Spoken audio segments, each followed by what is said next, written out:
Okay, we're going to call the meeting to order. I pledge allegiance to the flag of the United States of America and to the republic for which it stands, one nation, under God, indivisible, with liberty and justice for all. The mission of the Harrisonville Cass R9 School District is to achieve excellence in education. We need a preview and approval of the agenda. We need a motion. Move to approve the agenda as presented. Second. All in favor? Aye. Any opposed? We need to approve the consent agenda. We need a motion. I move to approve the consent agenda. Second. All in favor? Aye. Any opposed? Okay.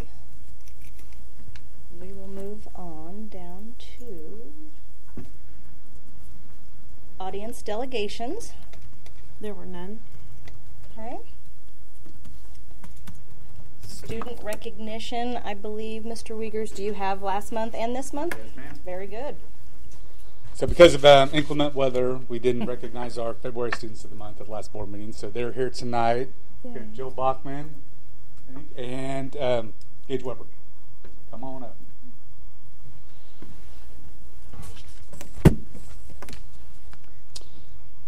So for February, our female student of the month was Jill Bachman. Jill is involved in band and jazz band. She plays the saxophone and is quite good. She has been drum major for 2 years. She played soccer and is involved in FCCLA. After high school, she plans on attending the University of Central Missouri to major in speech language pathology. We talked about what a good choice that was, right? Okay. She said her favorite part of high school has been the fun that she has shared with her friends. When I asked her about 3 adults that have had an impact on her at Harrisonville High School, she identified Mr. Johnson, who said that Jill has served as drum major for the Royal Regiment for the past 2 seasons. She's done a fantastic job in this leadership role. She's also a talented alto saxophone player and has consistently been first chair throughout high school. It's been a pleasure to have her in band the past 3 years.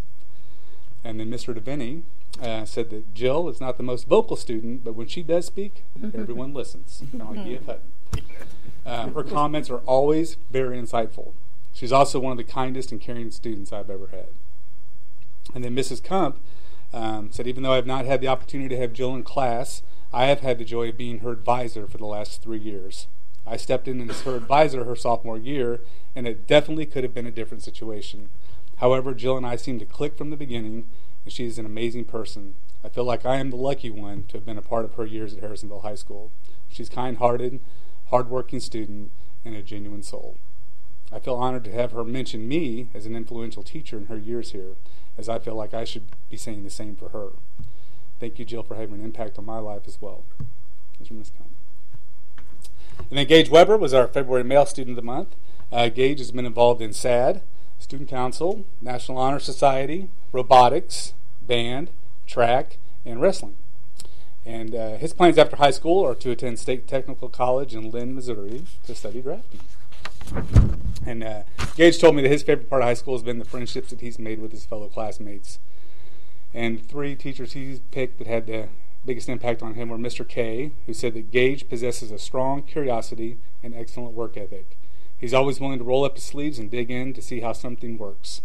His numerous projects attest to that fact, and I thoroughly enjoy having him in class. And then Mr. DeVinny said that Gage is one of the hardest working kids and one of the most enjoyable kids to work with, not only in the classroom, but also in the wrestling room. And Mrs. DeVinny said that Gage is one of my favorite kids. He's sweet and sincere as well as extremely tenacious. If he didn't have such good parents, I'd claim him myself.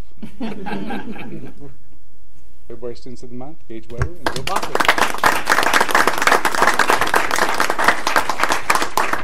And our March students of the month, we have Kelsey Campbell and Jaden Wilson. And I believe Jaden is at a funeral this evening, so he couldn't make it.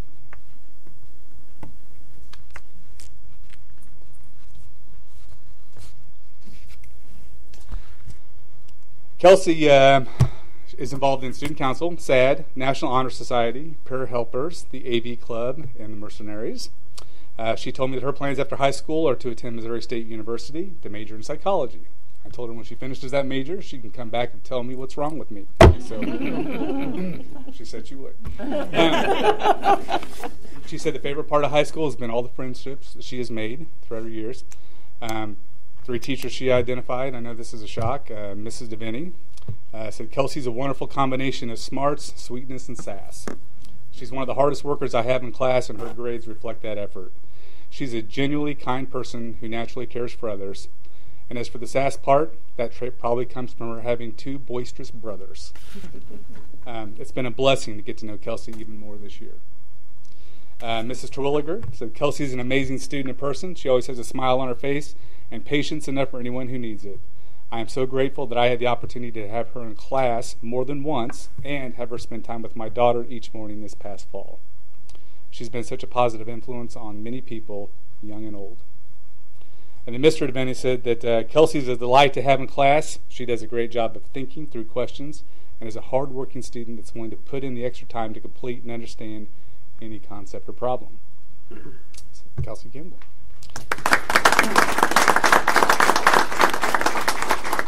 And even though Jaden's not here, I'm going to talk a little bit about him. Jaden is involved in football, track, basketball, show choir, DECA, and SAD. He told me his plans after high school are to attend Northwest Missouri State University. Be quiet. To major in sports medicine. He told me that his favorite part of high school has been Friday night football. 3 people that he picked that have had an impact on him. Coach Lockett. He said that Jaden is a man that cares. Before football practices, I would ask all the players a question like favorite color, favorite animal, or something like sibling names. He was always the one that would be able to recall everyone else's answers. To me, that speaks volumes about his character. Anyone who can remember such personal information is one who will show genuine concern and be there for you. I'm proud to have Jaden in my life as an athlete and as a role model for my son, Isaac. Mr. Bliss said that Jaden is an exceptional student both in the classroom and in his activities. He is respectful to his teachers and coaches and generally cares about the success of his classmates and teammates. His outgoing personality and leadership will be missed next year. And then Mrs. Wickstrom said, wow, I'm honored that he chose me. Jaden is a phenomenal young man who strives to do well in everything he attempts. I've had him for a year in Spanish too, and I discovered very quickly that he's always respectful and kind to everyone. The world needs more students like Jaden.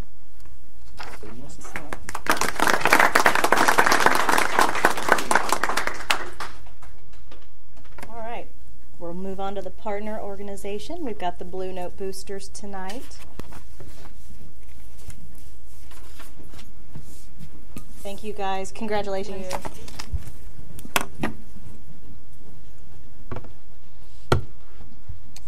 Good evening. My name is Lorena Eggers, President of the Blue Note Boosters. On behalf of the Blue Note Boosters and the members of the Executive Committee, we have Sandy Gray, Vice President, Carrie Taylor, Secretary, and Debbie Osborne, Treasurer. Thank you for the opportunity to share a little bit about what we have accomplished this year as we partner with the school and the vocal music program. Our purpose is to support and encourage the interest of students in the whole vocal music program, providing financial assistance. The show choir competition season is a very active time for the Blue Notes. Our students had a successful but short show choir season with weather unfortunately causing 3 cancellations. Rockbridge and Pleasant Hill were our first 2 competitions but were canceled because of the weather. Music Makers and Forefront then traveled to Sedalia where Music Makers finished 4th runner-up. The next weekend we hosted the Harrisonville Showcase, which I will discuss in detail in a second. Both choirs then traveled to Carthage, Missouri, where Music Makers placed 1st runner-up. Next up was Cameron, but again, weather caused a cancellation. The students and Music Makers had a great trip to Cedar Rapids, Iowa, getting to compete with some great choirs from that region. Music Makers finished 3rd runner-up. The kids had a great trip and proudly represented Harrisonville. The Harrisonville Showcase was a great success this year. Many thanks to the students, parents, and the school district for making this day an awesome event for our school and community. We hosted 21 choirs from 10 different schools. We thought weather was going to have an impact, which school canceled the days before our show choir. The Invitational is the biggest fundraiser for the Blue Notes. This year we had a net profit of $17,688. Along with our other fundraisers of Power Card sales and Planzetta sales, we made an additional $1,300. We were able to support our vocal music program and carry out our purpose. Our successful fundraising allows Blue Note Boosters to support students in several ways. We provide meals, snacks during show choir competitions and district and state contests. We also provide costume cost assistance to students in need. This year we gave around $900 to students that needed to cover their fee. We also provide $100 scholarships to anyone that attends the Nebraska Show Choir Camp. Our main goal is to raise money to provide a competitive trip for music makers, paying for transportation and lodging. This year's trip was to Cedar Rapids. With a trip we're trying to plan for next year will be Nashville. Being able to partner with the school district allows us to provide great opportunities for our vocal music students. We appreciate your support and hope to see you at a future music concert this spring, which will be Thursday night at 7 o'clock if you'd like to attend. And it's not supposed to snow Thursdays. Yes, so it will happen. So thank you. Be careful. I'm sorry. Thank you so much. Thank you. It's my fault. Yes, sorry. Snows, people are coming for you. They're coming for me. I know it. Doggone it. All right. We will move on to the MSBA delegate report. Okay, if you watch the video, it's pretty much all about the MBSA Legislative Forum in Jeff City on February 11th. A couple of the highlights: Charlie Shields, president of the State Board of Education, spoke. He said Missouri is still setting a high priority on early childhood education. He said education of a 3-year-old, Becky's going to like this, education of a 3-year-old is just as important as education of a 3rd grader. I thought that was kind of interesting. They're still talking about charter schools. He said the current charter school laws in Missouri are a mishmash of accountability. However, he believes there's a role for charter schools in Missouri, but we need to have workable laws and a better understanding of what it takes to make them successful. Based on the current law, it's difficult to dissolve some of the charter schools that are ineffective or losing money or not obeying the law. And currently there are several bills moving in General Assembly that would expand charter schools beyond St. Louis and Kansas City. This is where I think it's important for us. MSBA believes that charter schools should be authorized by local boards of education and should have the same accountability as traditional schools. He urged educators to share with legislators the great things going on in Missouri public schools, because he said that typically legislators hear that public education is failing our state, but the most of the messages are coming from people that have an economic interest in the solution. So if you have an economic interest and something to sell, a service or a product, then you're going to get the message to legislators that it's really bad, it's broken, it's not working, and you need to bring us in and we can do this and that. So he said our job is to spread the good word about public education and the good things that are happening in public education. Finally, regarding positive school culture, which is a big thing with me, research shows creating positive school culture will help keep our teachers from leaving the profession and will result in better performance. There's research that shows that negative influence of poor socioeconomic background characteristics and other risk factors are related to academic achievement. So in other words, if we have good cultures in our buildings, in our schools, in our classrooms, that's going to help our teachers stay, but it's also going to help our kids have better academic achievement. Less turnover. So, that's it. Right, thank you. Board member disclosure statement policy BBFA. Information item.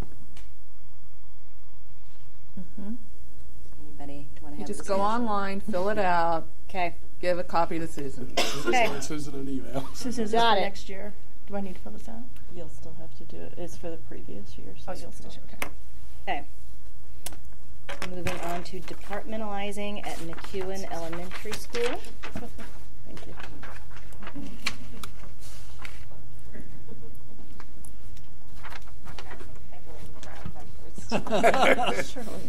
You all had an opportunity to see our report.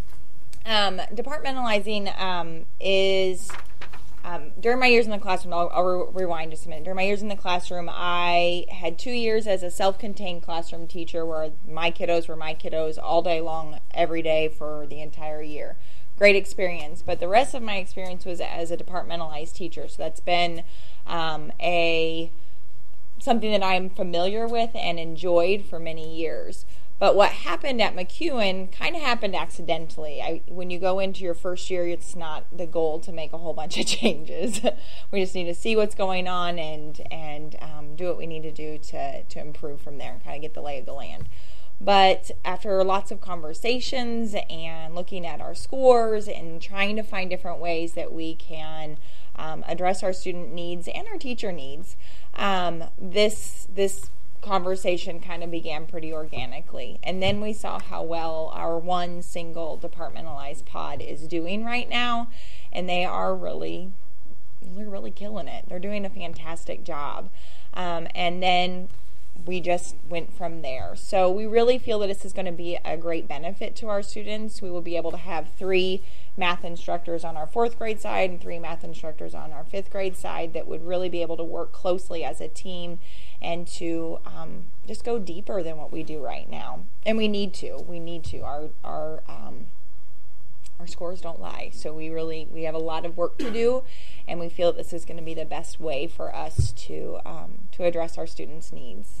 Did you have any questions as you were reading through the report?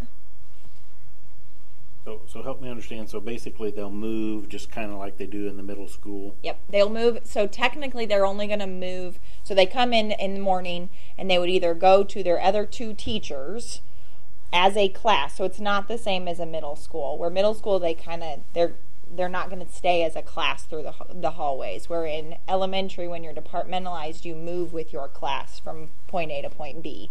So if I come in, I could have my first tier instruction or my first reading lesson with my class in my homeroom, and then go see the other 2 teachers within the pod, and they kind of go in a circle.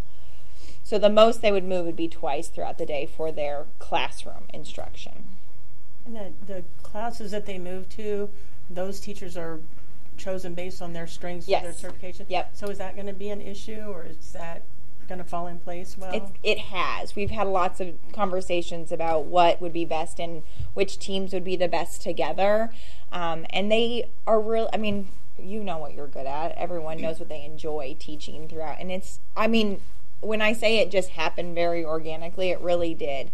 I had one teacher that was just a little bit nervous about what it would look like, and she hasn't been teaching for very long at this point, but was very willing to try it. And that was the only hesitation, is just being unsure.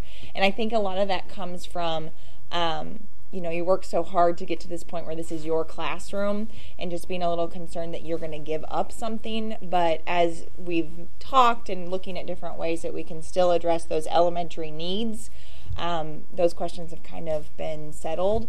That's the one thing that comes up a lot, is making sure that our 4th and 5th graders are still treated as 4th and 5th graders.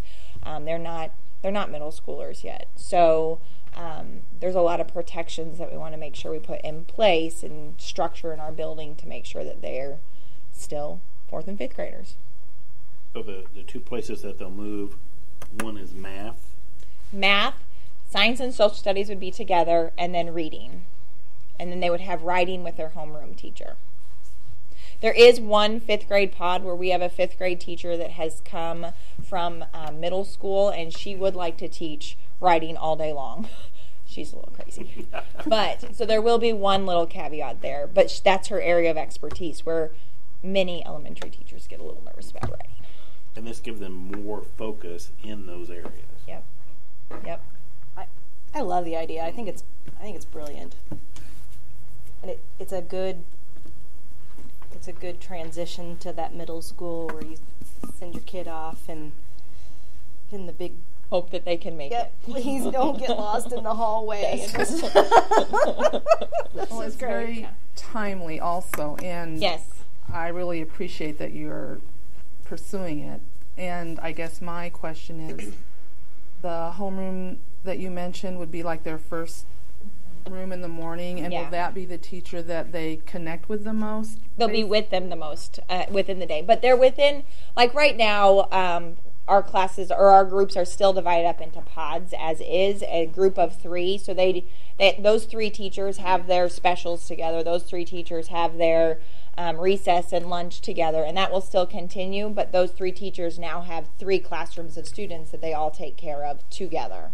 So I guess just as far as individual attention goes, or like just having a relationship with the students, that would be pretty much the homeroom teacher? Yes, typically. But I will say there were kids that I couldn't reach everyone all of the time. And there were times where my teaching partner was able to reach that child more than, or at a deeper level than I was able to, and vice versa. Okay. But because there are people that we all connect with more so, right. And it's the same for our kids. So kind of it allows you to get to really focus on those student needs in a different way, and having, I've just had this kid all day long, and we saw that they, had a rough time when they had to do this, and then they went to the next classroom and they did the same thing. Well, what can we do to help address this situation? I reached all my steps today, just so you know. How do we address this situation as we go through? But if you talk with your hands, does that give you Yes, more it steps? gives me more steps. Don't tell anyone I'm cheating. The other thing that I like about it is a collaboration time, because then they've got 3 teachers that are spending more equal time with them, and they can collaborate what one misses the other, or what one identifies they can support with the others. And I think it's also going to help. So right now, when you're discussing a math lesson, you're doing that with 8 teachers. So it's kind of hard to streamline things, and for us to be able to really dig deep in our curriculum when we're going through 8 different places. Well, this is 3 teachers that are already skilled in math instruction that are going to be able to take those lessons even further. You had a lot of any feedback from the general public, from parents at this point? I haven't, because we haven't sent it out to the parents yet, but we have brought it up with, like, in a few IEP meetings here and there, and then I have a 4th grader, so me sitting around at the ball field talking with parents about what their thoughts are, and I haven't heard any kickback yet. Am I going to have it? I'm sure, but it hasn't come my way yet. A lot of us experience this at some point in time in our elementary path, so it's not something that's brand new. It just hasn't been done here for a while. Fair enough. Right. So this is for starting next fall, right? 2019-20. And I think, didn't you say in the notice, or you made reference to the other schools? Or you Yes, checked 28 others? Yep. It's much more common with our 5th graders than it is with our 4th graders. But just based on the schools within our central region, that it was like 45-ish, I can't remember right off the top of my head, for 4th grade, and then a 70% range for 5th grade. And as part of that, did those schools also see a stronger progression in the core subjects, I guess? Or? We didn't go that deep. Okay. So, yeah, but it's been something that they've been doing for numerous years, so I don't know what all of their scores are. All right, any other questions? Thank you very much. Thank you. Thank you. Assessment and evaluation of district programs. Okay, just a quick update on the property taxes. We've collected $8.25 million in general fund property taxes and $2.1 million in the debt service side.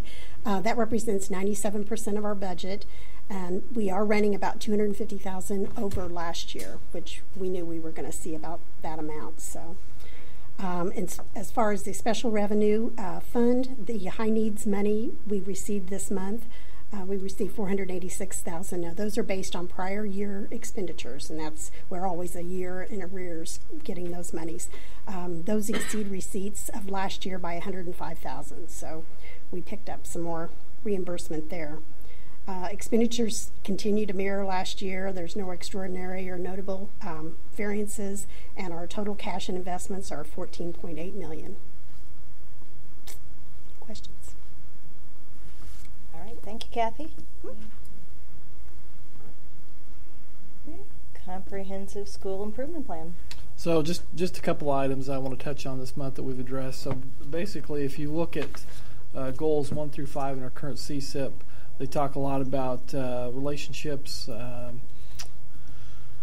curriculum, PD. I think all those things are encompassed in things that we've talked about with the changes in middle school to junior high, and especially what Mrs. Love was talking about tonight with our departmentalizing 4th and 5th grade. So, one thing that I think that we should touch on is the fact that it's going to allow those teachers to improve, and as individuals from a professional standpoint, they're going to get deeper into their knowledge and their ability to educate our youth, as opposed to being a jack of all trades. Now they can be a master of their one trade. So I think, as a secondary teacher, I can think back at how difficult that would have been to try to teach all those things. I know what a challenge that is, especially we see, how just kids are just so more perceptive, a lot brighter than I was at that age. So, to make sure that we're giving them the full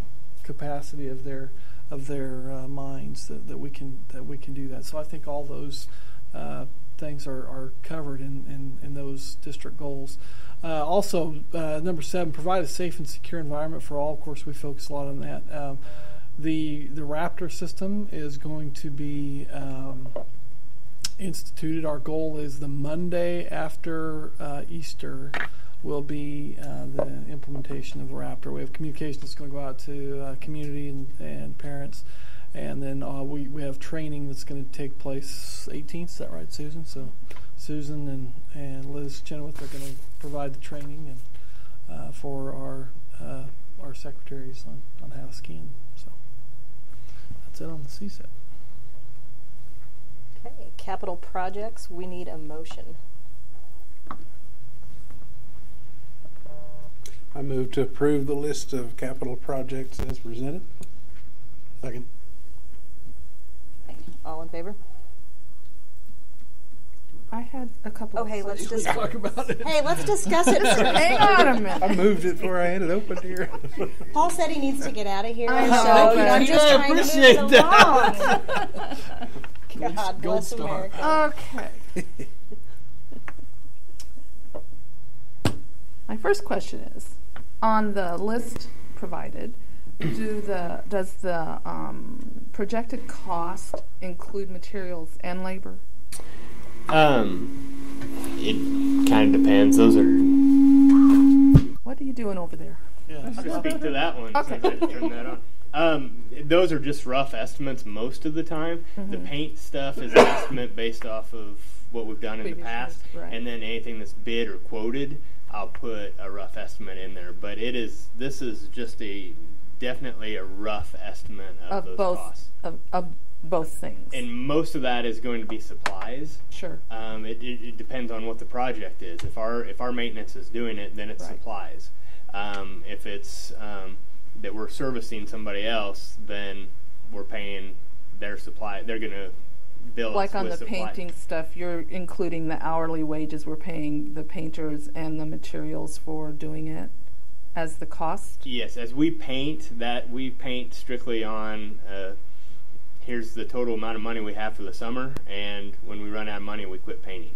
Mm-hmm. So that is decided upon as we get closer to the end of the year. So we have projected projects with how much we can do, and I know how much we'll pay, so I know how many man hours we can do it, and we do a rough estimate of how many man hours it takes to paint Sure. this room, and I keep track of that weekly, so I can give them 2 weeks notice to say, we're going to be done in 2 weeks because Right. we're out of money. And my other question was about the ADA paint. It's on several of the buildings, and when you said so many parking lot paint, is that where you're just painting the... Yeah, the ADA parking lot paint is going to be where we put the Is that new like striping. Yeah, for is that just the like blue. 2 spots or something? There's going to be a couple of them, and then also you see that's on the Hollis and Miller that they recommended that. We also, in some of those places, we're going to be talking asphalt here in a little bit, and so part of the asphalt bid was they will come in and restripe that, so that's part of their bid. But I'm just budgeting in. Last year we did some extra. We didn't have enough van ADA parking spots. We had a couple spots where we made some sidewalk changes in the past few years, but we didn't add ADA parking spots, Okay. and or they're just worn out and they need to be bright and refinished. The other thing I noticed was some of the projects didn't have any cost associated with it. What is that? We're waiting for a bid, or I have no idea right now. Okay. Yep. All This right. is kind It's of just kind of like a worksheet to work off of. So. Jason, can you tell me, and you may not know this, but on the fire suppression system that's in the HSS, it's only $238, but the same upgrade to the middle school is almost $4,500. I can't speak to exactly. That's what they quoted when they came in, did their inspection of what that system needed to get up to the new certification. Which would imply the high school didn't need as much work as. Correct.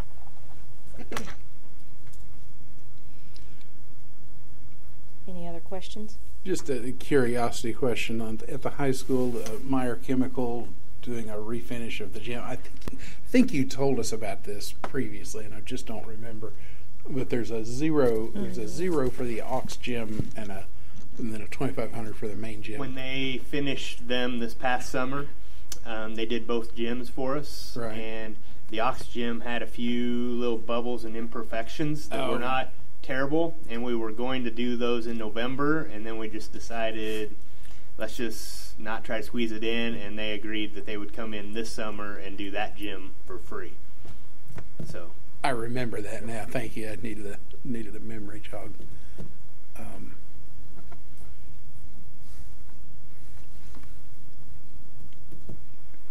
I asked you this last month, but would you give me clarification again on CCC? Are there no other things that need to be done, or do you have another plan, or were things done last year? As in, 'cause it looks like one classroom and one. Yeah, we're it just painting. looks like We're painting right there. $2,000 versus 80 and 60 and 30. Is it that there aren't any other things needed There's there? no what I consider. It's always ongoing. So we have some electrical work that still needs to be finished up. We have work orders in place, but not necessarily new summer projects like we're going to be looking out, getting quotes, bids, bringing somebody in to do. Because there's not a need, or? I think everything's a need at CCC. So, I mean, that's in my opinion, kind of, there's a lot of needs at CCC. But it's not really reflected on that. That's why I was wondering. Correct. Is there a specific need that you're aware of that needs to be addressed? Well, I was just looking at this, and it just kind of jumped out at me that there was one classroom plus bathrooms versus some of the other things. So. We did a walkthrough with Jeanette, so is there something specific, Jeanette, that you think of that we're not addressing? The elevator just got finally taken care of. We're touching up those final rooms of paint, so. My biggest concern is just the water and to the electrical. That's ongoing. I mean, that's not a summer project, so. Is that something? Biggest, and then we've talked about the crumbling, if that needs mud jacked or what down there on the. And we've had discussion on that. Buddy and I've had talk on that. We're doing some mud jacking at the stadium, so when we have them here, we'll probably have them come over and take a look at that. But I think that needs to be probably structural engineers and architects taking a look at it, because I think mud jacking people, in my opinion, I'm not an expert on that, will come in and say, yeah, it needs to be done, because they're going to make money on it. But those, to me, are much larger projects than our summer projects. That's going to be big bucks. They're jacking. What is the water, Jeanette? Is that in the welding where it's coming down? Over the lighting. So that's a leak in the roof, right? The internal gutter problem. Is that something that's too big for our capital project budget, or it has been going on for a long time? I know. It's continual, so I would say we work on it on a regular basis. So there's no solution. I mean, can't an engineer or somebody or a roofing expert come up with a solution for this? Because the building's not going to go away. We can't have water dripping on welding and electrical forever. What can be done there? I mean, It's it's going to take an architect to tell, an engineer to tell us. I think probably an engineer. I'm just guessing. I know. And again, it's anticipated it's much bigger than a summer project. Oh, sure. On your list here, you have Hollis and Miller, and some of them have yes, and then some of them are blank. Were the projects that have the yes for Hollis and Miller, were they recommended by Hollis and Miller? They're in their long-term plan. They're mentioned as. Okay.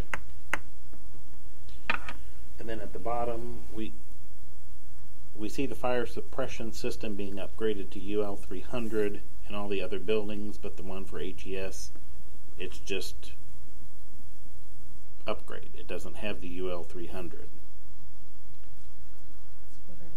It's an upgrade there. This is my working document to work off of, so I should probably finalize it a little bit better to give to you guys to go through that. So we're trying to go to a standardized system then across. Yes, it's going to be the UL 300 all the way across. So back to the electrical and the water. Is there a plan? You say it's ongoing. Does that mean there's a plan to just keep putting Band-Aid on it, or are we I don't think there is a Band-Aid on it. We've tried. I mean, we've had several contractors in there looking at it. Nobody's been. I mean, we fixed some things. Spent $6,000 or $8,000 on it last year, probably. A couple times. We've done some stuff this year. A couple times. Do we need to move that room somewhere else? I mean, is that an electric water problem? Is that a safety issue? I don't have an answer to that. I mean. Is it going to be a bigger project? Well, we need to have somebody come in and look at that. And it's going to be a much bigger project to Be like HES redo roofing. the whole roof and It will. the gabled roof on it. I think it would at least be nice to know what we're facing. I mean, what does it cost to have somebody come in and look at it? Or have Hollis and Miller, an engineer, somebody look at it that knows, versus just, throwing money at it. I don't know. I just, Don't want to neglect it's it. concern to me.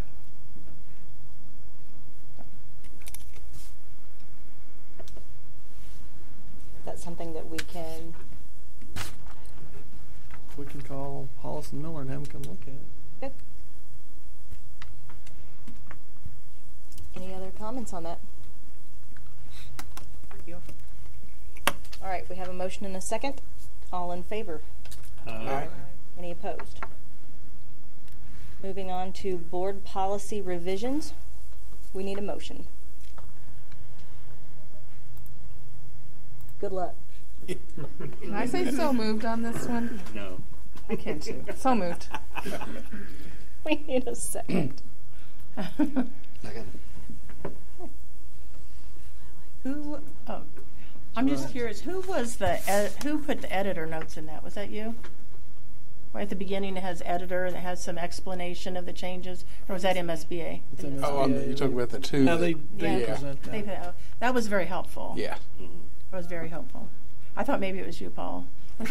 Sure, I'll Thank take you credit. for that. No, it was not me. It was very helpful, though. So, okay, why were those last two modified for our district? I guess I was confused about that too, because the last two were it says with district modifications. Right. Well, We have one made of- modifications in there if you'll look at them. Yeah. One of them spoke directly to the alt school, and these are boilerplate kind of policies that MSBA sends out. Right. We have an alt school. Most districts do Right. something else. I so. did look at them, and I couldn't tell what we had added and what MSBA had added because it's all in yellow. Well, they're the other one. I don't remember the paragraph, but it was in yellow. But there was a tag on it that said this is being removed or something to that effect. Right. They both have tags. Yeah, remove this Remove this paragraph. Okay, so that's And just it's to got red for our district. Because it calls it Cass County Alternative School as well, and that's no longer the title. Any other questions or comments on that? I had a question on that first one, which talks about write-in candidates and no election held. Am I to read that even if we have a deal where there's no election to be held, but if somebody declares that they want to be a write-in, then we have to have the election? Correct. That's a change. Oh, if they declare that they want to be a write-in? I think that's the way it is. That's a change in state law that happened last year. They can declare without. I misread this then. Oh, let's see. Was that BBB? Yeah. Mm-hmm. It's toward the bottom under reference. It's the withdrawal that's the issue. I think that's the part that's new. My concern is if we had two people and two candidates file for those open positions, we shouldn't have to have an election. No, that's correct. Right. That's correct. But now, if somebody decides, I want to be a write-in candidate, now that's going to force the Because election. there's nothing official about that. No, yeah. There's nothing official. This is if you have 3 candidates and 1 withdraws for 2 seats, you still have to have an election because 3 originally filed. Gotcha. Okay. That makes more sense. Okay. Any other questions? All right. We have a motion and a second. All in favor? Aye. Any opposed? Okay. The board annual organizational meeting. We need a motion. I move to establish Tuesday, April 16th, 2019 at 6:30 p.m. as the board's annual reorganization meeting. Second. Any discussion? Okay. All in favor? Aye. Any opposed? The Harrisonville Middle School versus Junior High configuration. I'll make a motion to approve the changes in configuration at the high school, or at the Harrisonville Middle School, to go from middle school concept to junior high concept. Second. Okay. You got the floor. Do you guys have any questions before you talk about it? We talked about it last month. You have anything or thoughts that came to you since then that you wanted me to clarify for you? Are there any more information that you've in the last month that you've got? Yeah, we've able to. One of the things we noticed in our scores, ComArt scores, especially our 6th grade reading scores, have gone up. MAP scores have improved 2 years in a row. In fact, we're 8 points ahead of the state average this year, which we're very happy about. We attribute to our reading class that we're putting in, but it's only half a year. Now, with this schedule, we'll be able to put a full 6th grade reading class for all students. And we really feel like we got one of the best reading teachers in the district, Kelly Warnex. So she'll be able to have every kid all year long, which we really feel like will help a missing component that's been missing. They come from McEwen with that reading every day. They come to the middle school, they don't have it every day because they have it every 3 weeks. We go back and forth. So this will allow that to happen without adding any staff. So that's been beneficial. Also, our collaborative time will go from 144 minutes to 176 minutes. So actually we're gaining time on collaboration as opposed to what we have now. And so that's also another benefit that we have. We're also able to configure our planning time around our math. All our math teachers will have off at the same time. All our ComArts teachers will have at the same time. So we'll be able to have vertical teaming as well as horizontal teaming.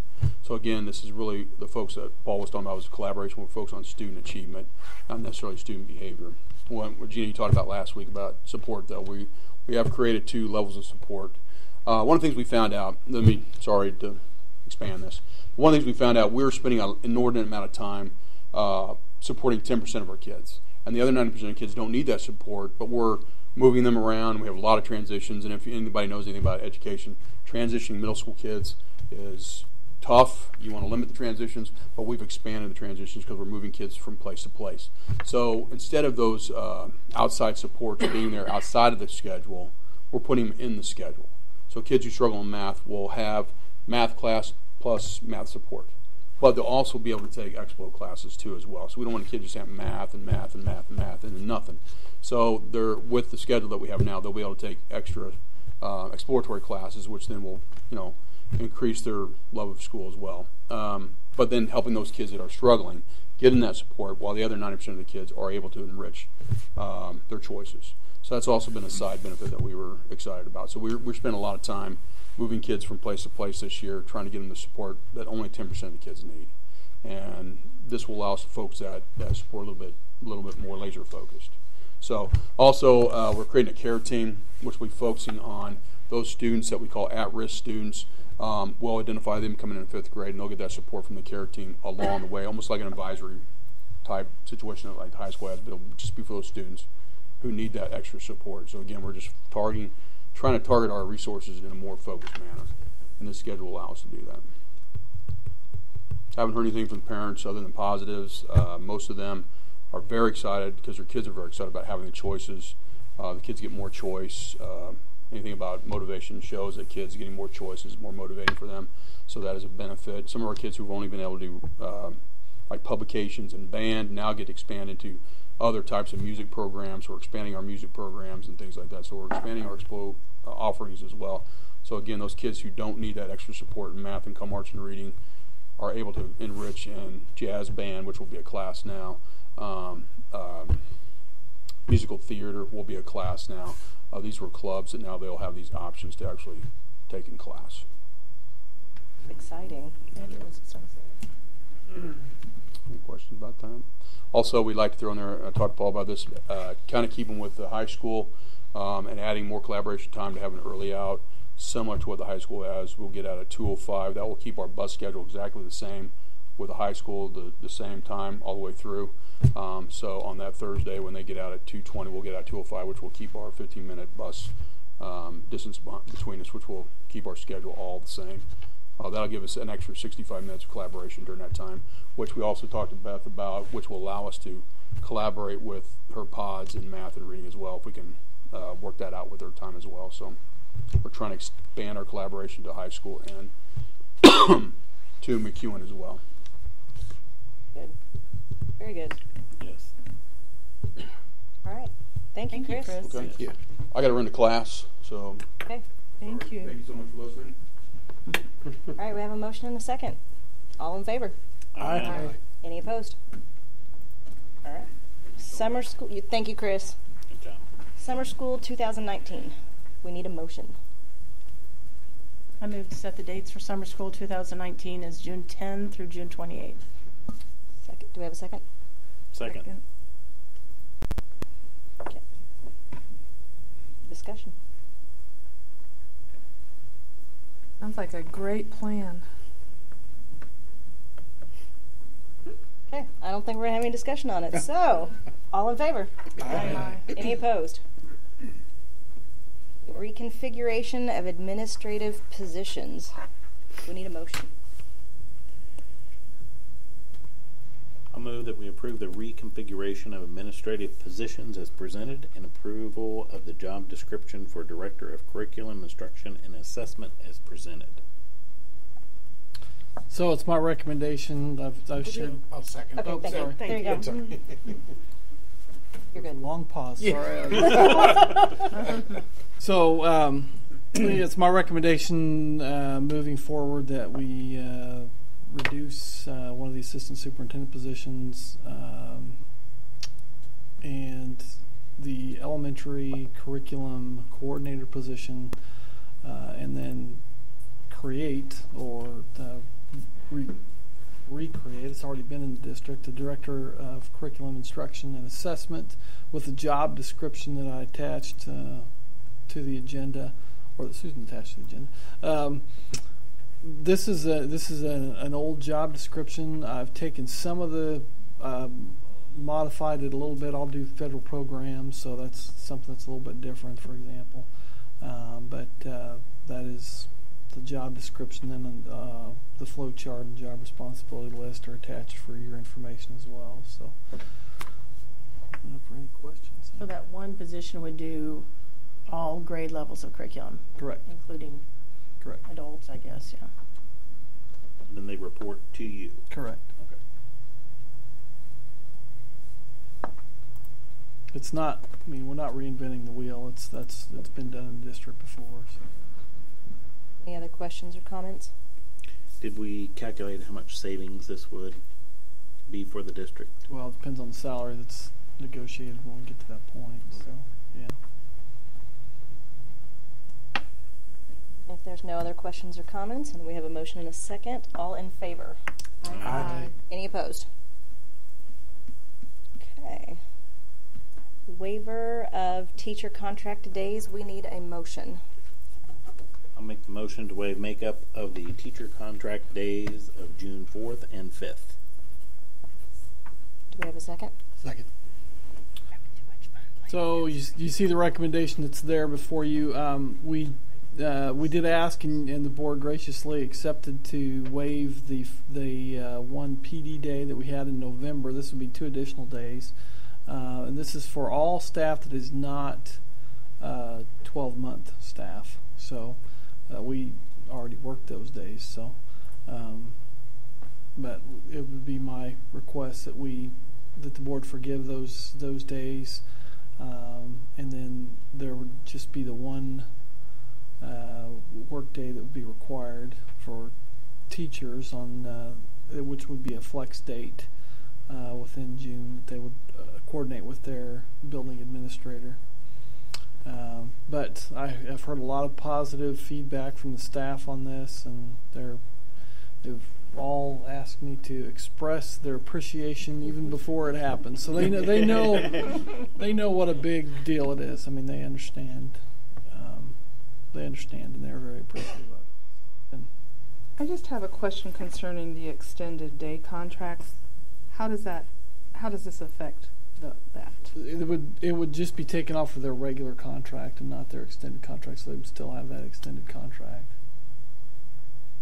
This just pertains. Well, okay, so because it's so many days before and so many days after for the extended days. So if we're waiving these 2 days, are the 4th and 5th after or before the contract? It'd be after, right? It would be, because so June 3rd would be the date that you would count from the after. Okay, so these would be the 2 days after, on the before and after.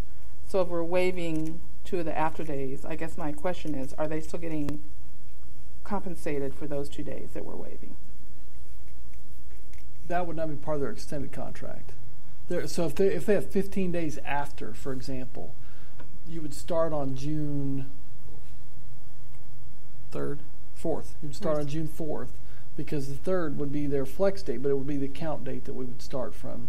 And then they would go 15 days beyond that. They still put in their extended days. That is not being waived. Their extended days are not being waived. They could either start their extended days 2 days early, or they could they could have their 2 days off and then start their extended, right? Well, I think our expectation would be that they would start June 4th. June 4th. Yeah, it starts right after. So, yeah.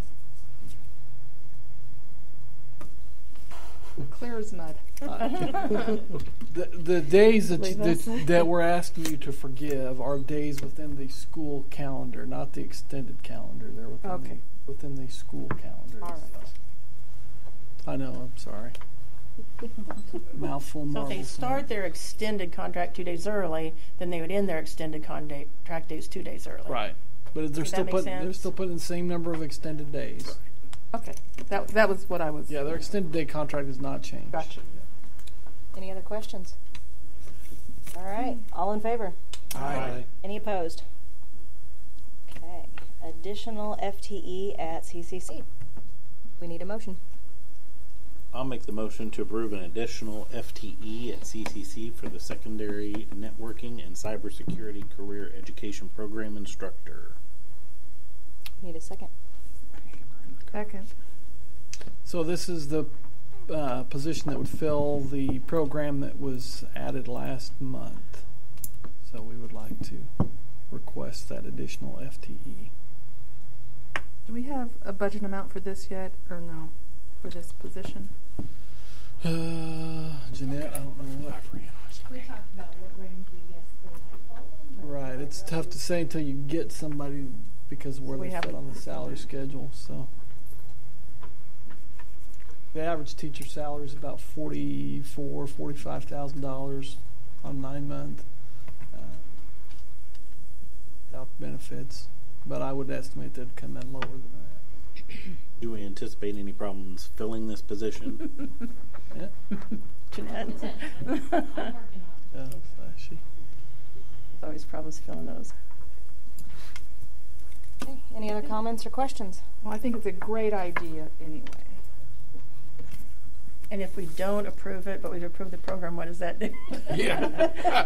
Jeanette's going to go in there and teach networking. Going to say, good job, Jeanette. All right, all in favor? Aye. Any opposed? Okie doke.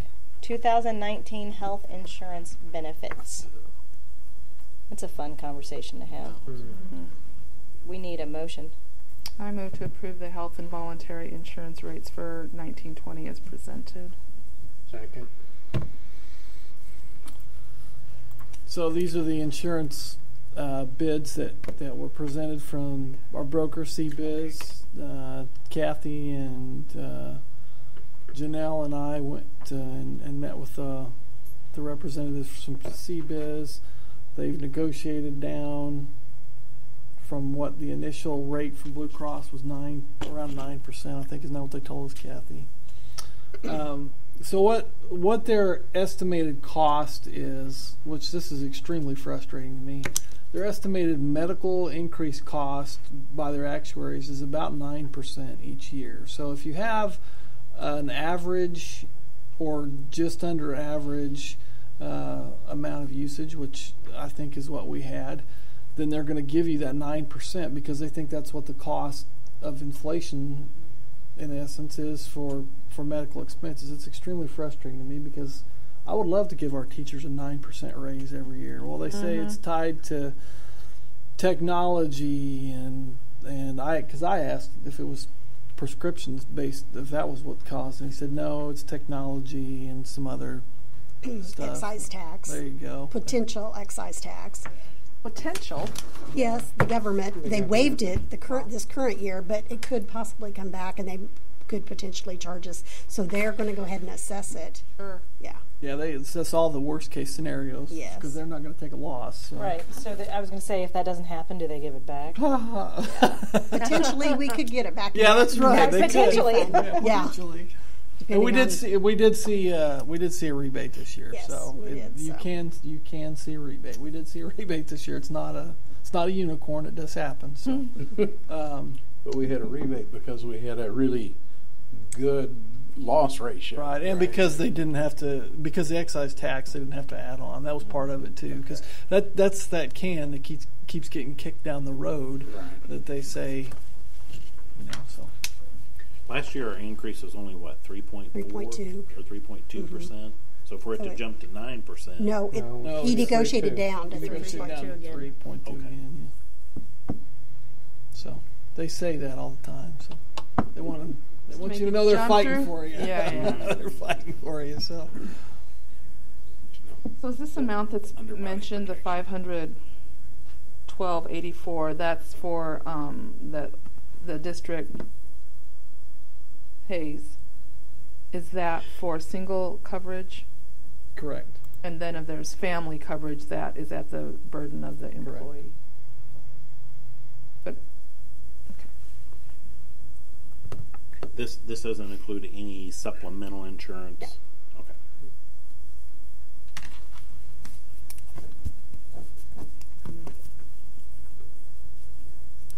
Every time the insurance talk comes up, it makes my blood boil. Me too. I'm right there with you. Whether it's here, whether it's at my employer, I mean, it's just you have to have it, but it's robbery. Yes, it is.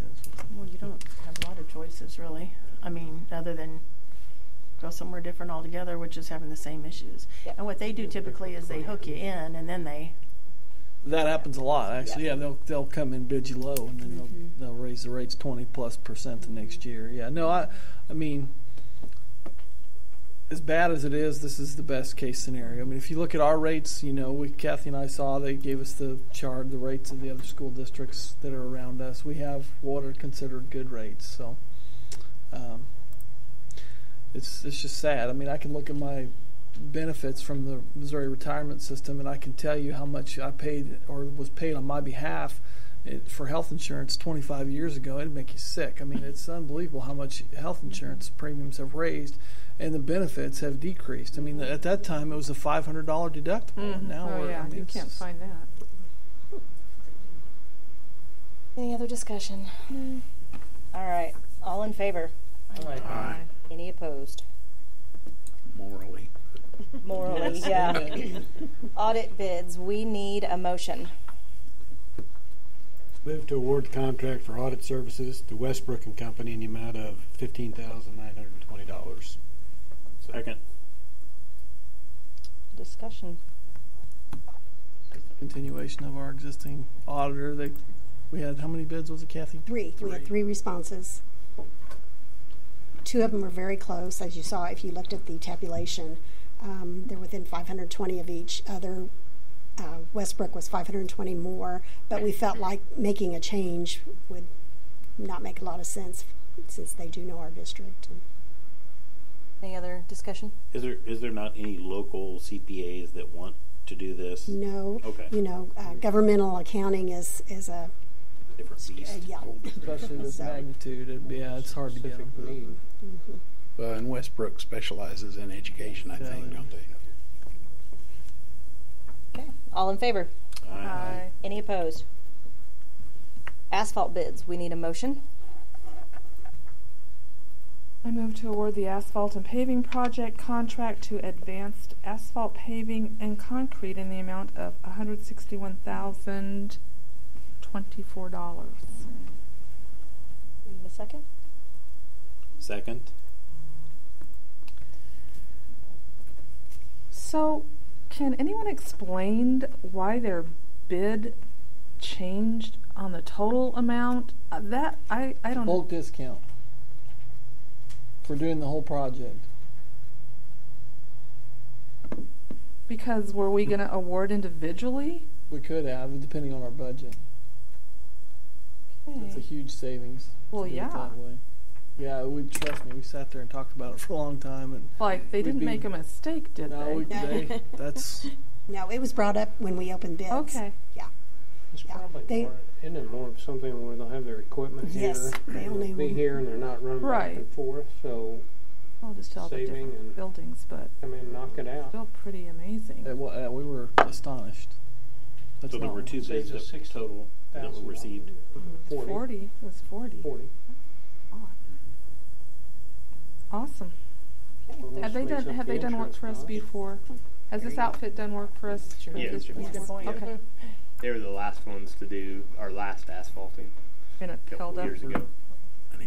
And they're the ones that would do the summer projects where there you go. asphalt is listed. Yeah, and we've added to that capital project list actually by there's changes, taking carpet off because we're going to save it. When we saw that we could save $40,000, we had a lot of discussion on it, but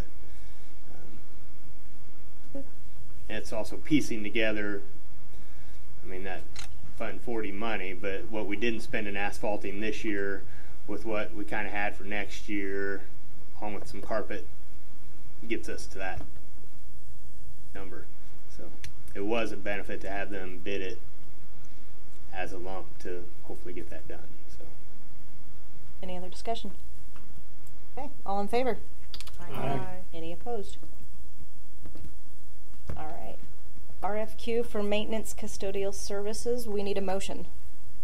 I move to authorize administration to enter into contract negotiations with Abco Service Corporation for facility management services.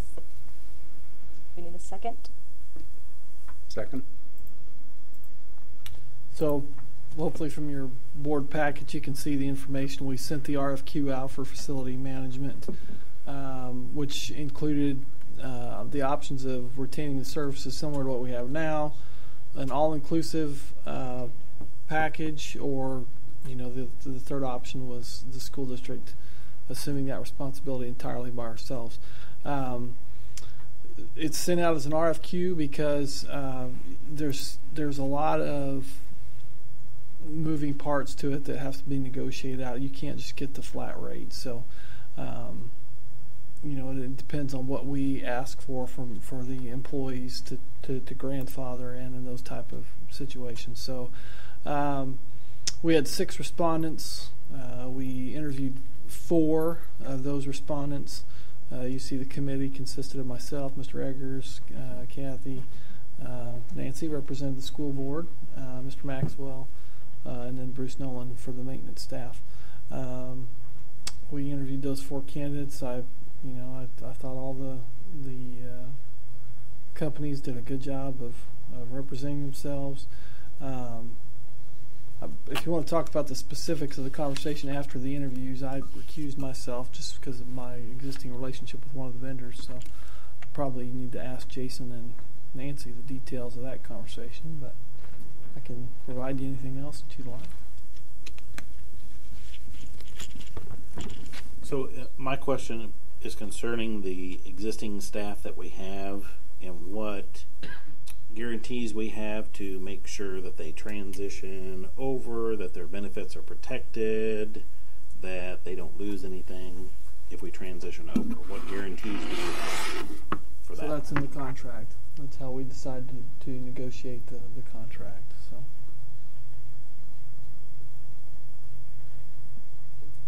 So that will guarantee their protections.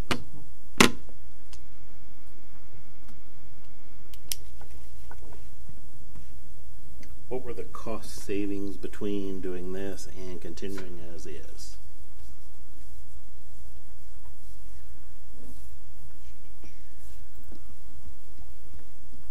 Kathy, you want to answer that? It was around 180 to 200,000 potential savings.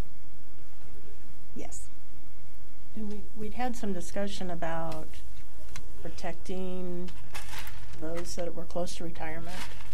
Is that written in the contract too, or is that this a is district? not the contract. That's this a is just the vendor, right? So the contract would actually be.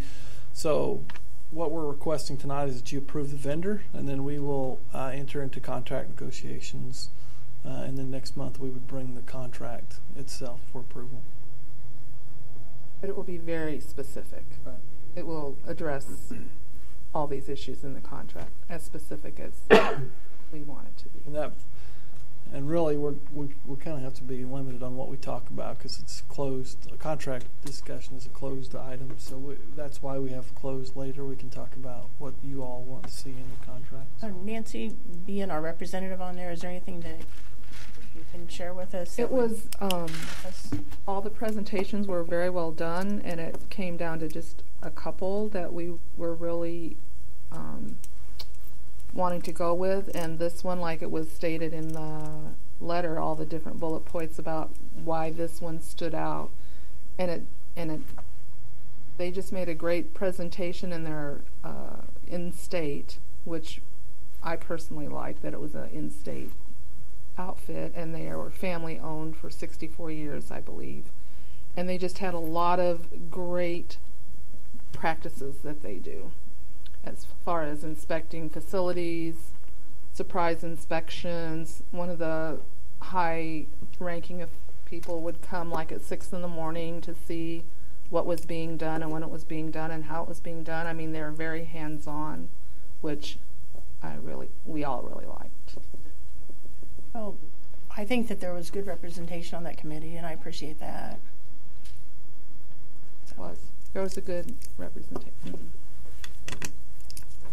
So if we approve this to go to this, and then we can't come up with a contract that we like, then we're back to doing it ourselves, correct? Just because we say, yeah, we want to go this route, and then we can't negotiate a contract that we like or that's beneficial for our employees, we're not locked into having this company then take over. The contract's not approved. Because there wouldn't be a contract that would have entered into. Then there's no services offered, right? We're just going to enter into negotiations with I would them think, at this point. right, and I honestly that would be extremely unethical because at this point we're going to commit to this vendor, and they're going to start committing some capital to it because they have to plan, and that planning takes several months to take over. We're asking them to purchase equipment that's several $1,000s. They're going to have to figure out how to onboard employees with benefits. So there's no way to see the contract so that we know what's in there before we say, yeah, we want to go with you. There isn't one yet. There isn't a contract yet, and we're providing the direction on what we're wanting in the contract. And that's my question. So if we say, yeah, we want to enter negotiation with you, but if we can't negotiate a contract that we like, what happens then? I think it would just continue to be negotiated until scenarios when we were interviewing, and they were very specific, and the vendors agreed that they could meet every question that was asked. So, And I think if there was a hang-up of some kind, we would have to just keep ironing out until we... Yeah. Especially concerning current employees. It was very, very... I can't imagine that they're going to want to start all over. We've got to get people in place, yeah. Oh, yeah. Well, I'm sorry, what was that? If we go with this and say, yeah, we approve this, then we're stuck basically doing it with this company. We think we're going to negotiate back and forth with what... That's the recommendation, yeah. How it works. Yep. Okay. But you feel like there. I know we can't really talk about contract now, but you did share with them through this process some of the things that were the needs and wants, and so it's not going to be any big surprises to them. The things that we're going to ask for in contract and things not like that. At Okay, all. That helps me a little bit. Feel more comfortable with it. Okay. Any other discussion? We have a motion and a second. All in favor? Aye. Aye. Any opposed? Yes.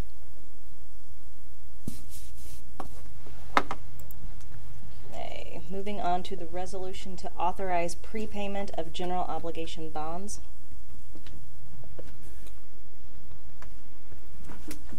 We need a motion. Good evening. Hold on a second. We need to throw a motion out there.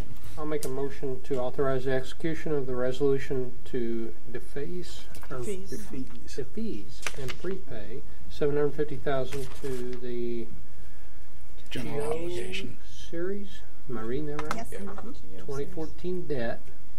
This will be a roll call vote. Okay. Second. Perfect. I heard that. We're not voting before. Nope, they got to go now. So, It's your turn. yeah. So I'll introduce Dr. Townsend and Brad Wigman. Explain this process. You know these two gentlemen. They've been here before, so they can explain the process in detail. That would be great. Well, thank you for the opportunity again to come back.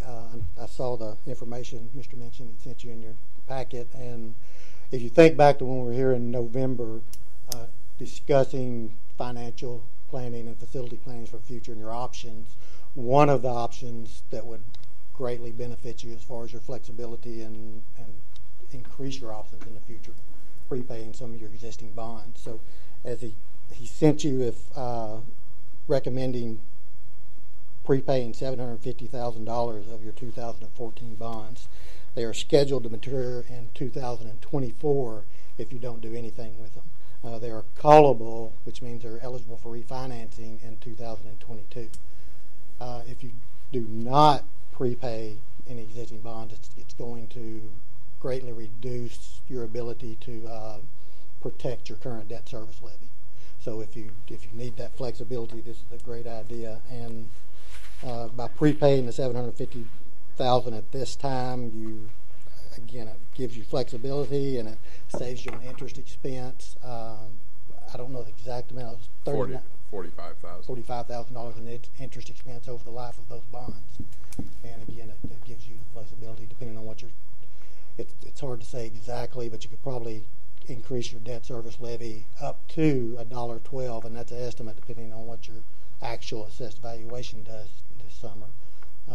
But again, that's a good estimate. Right now it's $1.03, and if you needed that much, if your operating levy happened to roll back, so y'all have had a consistent debt or consistent total levy since 2008-09. So with your philosophy on keeping that total consistent levy, you may need that flexibility. So. Yeah, so overall, you all are being very proactive and extremely ahead of the game. Just with it being March right now, this really is important to be in place by August. So we're several months ahead of the game here. When you set your levy as Wesley mentioned, the state auditor looks at your upcoming 2 years of bond payments, and so to see if your levy's in the right spot. And when we looked at it for this past year, your $1.03 debt service levy, it was right on the money. But based on your growth and assessed valuation, if we didn't prepay any bonds this summer, when we go to set that levy this upcoming August, the state auditor would say you would potentially need to roll back from $1.03 in debt service to about 76 cents. And we just want to keep that constant where it's been, or as Wesley said, if your Fund 1 due to the Hancock Amendment, rolls back a few cents. This gives us a flexibility to add a few cents to debt service to keep your total tax levy in place. And by doing so, keeping it at $1.03, the district for some of these facilities needs, you could go forward as soon as the April 2020 election with a $12 million no tax increase bond issue. We also looked at if you added a few cents, if Hancock does draw down your Fund 1, just adding 7 cents to debt service would increase the size to $16.5 million that could be accommodated without increasing the total tax levy. So your debt service fund is very strong, which is why we're having to make this prepayment, and that's due to the ability to do a sizable no tax increase bond issue without changing that total levy. And those estimates are also based on a very conservative 1% growth in your AV, and over the last 5 years you've averaged over 3%. So again, you might even have more. Yeah, we're going to see a big jump next year. We've already heard from the county. Yeah, the county says we're going up big again next year. So that's what I've heard from some other Cass County districts too. So that will very likely mean your operating will roll back more than usual. Right. And this gives us flexibility depending on the size of that assessed valuation bump. We anticipate that this will more than accommodate the calculation for the state auditor, but this prepayment, it's not technically going to occur until March 1st, 2020. So if we needed to rescind it or modify it, we have almost a year to do it, but we've got the legal documents so that everything's in place, our I's are dotted and our T's are crossed going into this August to be all set. But the prepayment wouldn't actually take place until March 1st, 2020 to hit on that call date is when we'd purchase the escrow account March 1st, 2020 to make the prepayment on March 1st, 2022. So overall, you're in a proactive, really good position.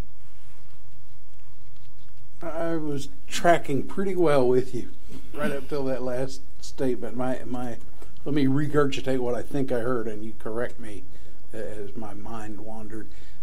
One of our objectives in doing this is to protect our existing levy because of the projected debt service that we'll have beginning with next year. But then I heard you say we don't have to do this until 2020. That's a great question. I'm missing the protection component here. It's because the state auditor, when they look at your balances in your debt service account, and then your upcoming next 2 years of bond payments. So they'll be looking at your 2020 bond payments and then 2021. The only bonds, or the earliest call date on your existing bonds is the 2014s have an 8-year call feature. So those aren't callable or subject to prepayment until March 1st, 2022, which is why this is called a defeasance and not a prepayment. It's essentially just a prepayment, but it's a defeasance. The wording's different because we have to purchase an escrow account because that prepayment date of 2022 is out of the upcoming scope the state auditor looks at for your payments just in 20 and 21. So there's essentially nothing that we can call in those 2 years. So what we do is we purchase an escrow account, and that this is prepaying $750,000, and so we would purchase the escrow March 1st, 2020. So that's a way. It's a way to essentially prepay bonds. And that lowers the funds in your debt service, which is a major component of that calculation. They're going to look at as our. So that 750 won't be part of what the auditor will look at. Well, that's a way to put it into the scope on debt that's not callable. Because if it was a 20 call or 21, we would just prepay the 750 and it would be done. But since it's not callable, we take the money from the debt service account and purchase state and local government securities so that it follows the tax code to be totally safe and in place. So it's a way to set aside money that's not callable to be in place so that it comes out of your balance in your debt service account to draw down that amount. So it's a way of prepaying something that can't be prepaid till outside the scope of the state auditors. And this is a little off topic, but that's another advantage of working with our company, LJ Hart. he consistently uses short call features where you wouldn't get into the situation. You have to use Yeah, the call feature's long on this one. So that's what it would do is we have the resolution. So if the state auditor, when we do the calculation, if they were looking at your debt, we would be able to provide them a copy of the legal documents from the board packet that shows on March 1st, 2020, we're going to purchase an escrow account to defease prepay $750,000. So it shows that cash $750,000 will come out of your debt service account in the scope of the 2 years that the state auditor is looking at to draw that balance down to allow you to have that $3 debt service fund levy. And so then at that time, we would purchase the escrow on March 1st, 2020. But these documents show that this is all going to happen. But if your assessed valuation were to go the opposite direction and go down quite a bit to where it wasn't necessary and your balances weren't as strong, and you didn't want to make the prepayment, it's nice that we have time that we could rescind this because we aren't actually purchasing that escrow until March 1st, 2020. But once that's purchased, then it's locked in and it's a done deal. What's the latest that it can be rescinded? Up until probably your February 2020 meeting. Okay. We could do that. And where does this $750,000 sit on our financial statements? They hold it in escrow at a probably Commerce. Is that where you all? So it's not on our off our statements. Yeah, it's off our books. So it sits there until prepayment in 2022. Exactly right. So who earns the We do. We do get the revenue off of that, the interest or whatever. Yes, okay. it's district. And so that will be in it by tax code. It's required to be in U.S. Treasury securities, state and local government securities, so that it's completely safe. It can't lose value, so because it needs to be there on March 1st, 22 to make the prepayment.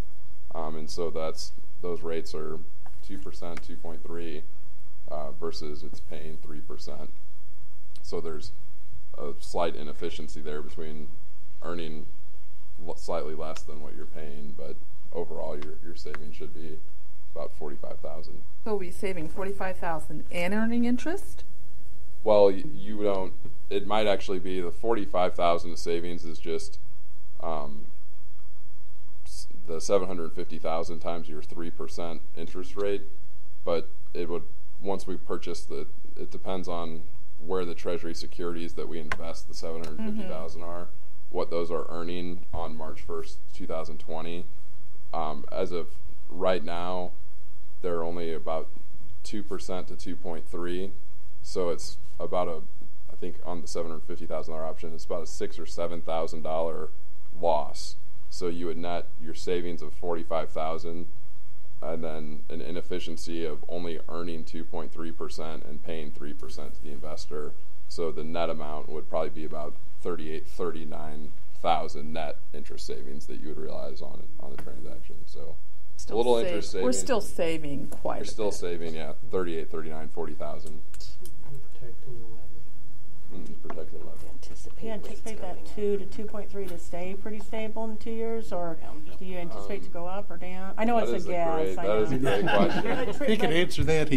But historically, in tradition, does it jump around a lot? I know. I've been reading the Wall Street Journal last week, and they said that the Federal Reserve's not anticipating any more rate increases to this year in 2019. And they're saying the bond market right now is actually betting that the Federal Reserve might lower interest rates, backpedal if there's turbulence in the economy. They think the bond market's sort of betting on that right now. So it's anyone's guess. You would expect they'd hopefully be about the same now, but as of right now, if there's another recession, the rates they're not gonna go up or go down. So you imagine they may be similar, but based on everything I've seen in Wall Street the past week or so, the bond market might bet that rates may be a little lower about a year from now. So that would work against you to where you'd be earning maybe 1.9% instead of 2 or 2.3, which would widen that gap between what you're earning and what you're paying, and that could make the Savings a little bit smaller. Savings a little bit smaller, maybe We don't want to talk about 35,000. We don't want to talk about that. Yeah. But the primary reason for doing this is to protect our levy with the capital projects that we're talking about that we need to do, to hold that levy in place so that we can do some of those projects. And it reduces the savings from 45,000 to 25,000, so there is still savings. It's absolutely not as much as we would like, but it's still savings. And it helps you prepare for a potential 2020 no tax increase bond issue. No tax rate. Let's be Tax honest rate. about it. No tax rate increase. It is a tax increase. If you have the facility. And that's the thing is, your balances in your debt service account are so strong that based on our October-November analysis, you all could have gone forward and issued $10 million of bonds in the next several months this year, but by waiting, those balances are just growing, so that project went from $10 million to $12 million going in 2020. If we make a slight adjustment to the levy, or if we assume a less conservative growth rate, that bond issue could be 15 or 16 million, depending on what assumptions you all feel comfortable utilizing. But you're in a strong position to go forward with a no tax rate increase, tax extension. No, that's the thing. Total levy will stay the same, but it would increase the length of your debt outstanding. Any other questions or comments? All right, this is a roll call vote. We have a motion and a second. Tina? Yes. Chris? No. Tina? Yes. Doug? Yes. Nancy? Yes. Doug? Yes. Bing? Yes. Thank you.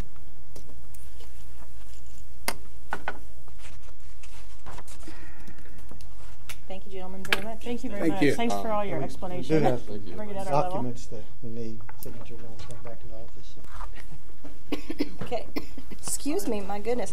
We need a motion to adjourn the regular meeting and reconvene in closed in about 5 minutes, you think? Give you time to sign.